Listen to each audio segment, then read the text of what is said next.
Bonjour. Combien y a-t-il d'étoiles sur les milliards de galaxies qu'on découvre? Il paraît qu'il y a autant d'étoiles dans l'univers qu'il y a de grains de sable sur Terre.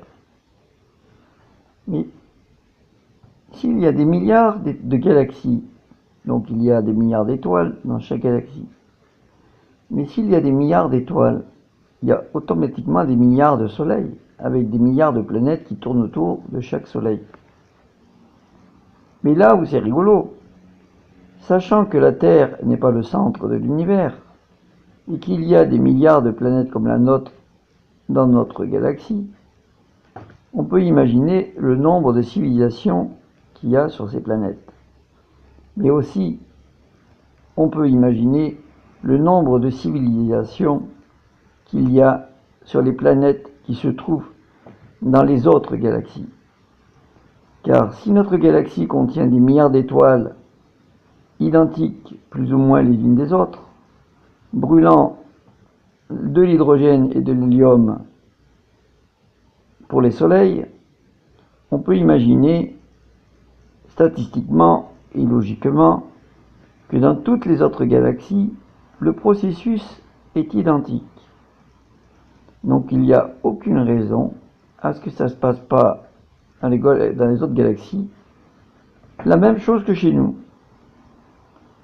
Donc on peut en conclure que si Dieu a créé toutes ces galaxies, il n'a pas fait que les humains. Une chose est sûre, c'est que on observe des milliards de planètes. Donc les humains ne sont pas les seuls à avoir une planète.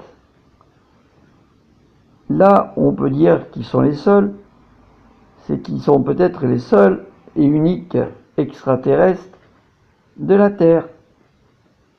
Pour les extraterrestres venus de l'extérieur, nous sommes les extraterrestres de notre galaxie.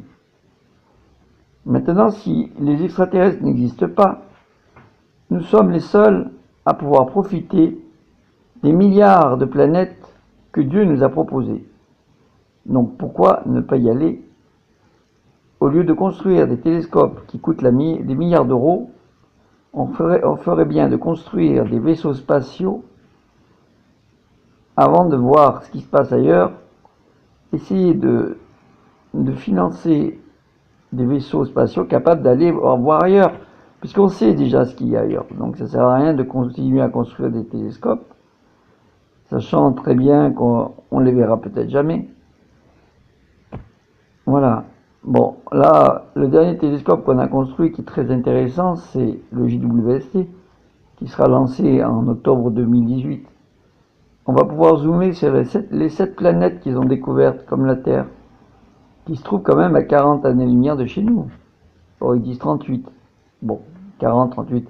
On n'est pas à une année-lumière près, sachant que la vitesse de la lumière est de 300 000 km/s. On peut imaginer le nombre de kilomètres que la lumière a parcouru pour venir jusqu'à nous. Elle a mis 4 ans pour une planète qui se trouve à 4 années-lumière de chez nous, à la vitesse de la lumière, en sachant que la vitesse de la lumière est de 300 000 km/s. Alors imaginez la distance qui nous sépare d'une planète qui se trouve qu'à 4 années-lumière de chez nous.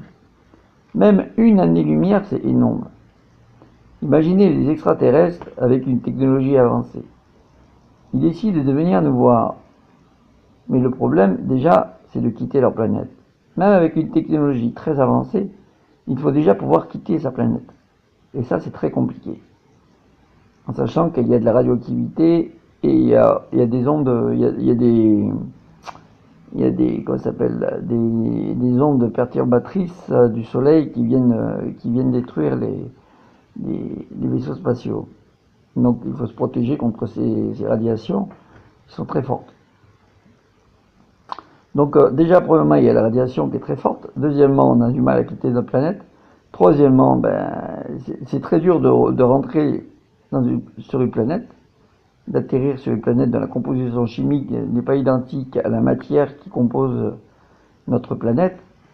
Donc on peut s'imaginer que quand on atterrit sur une planète, eh ben, déjà il faut analyser la composition chimique pour arriver à fabriquer l'appareil adéquat qui permet d'atterrir. Donc imaginez la complexité, sachant que la planète elle se trouve quand même à 4 années-lumière de chez nous, dont on ne connaît pas la composition chimique, et donc dont on pourra jamais y aller si on ne connaît pas la composition chimique. Donc il nous faut absolument construire des matériaux capables de traverser cette atmosphère, l'atmosphère d'une planète, pour arriver à atterrir dessus.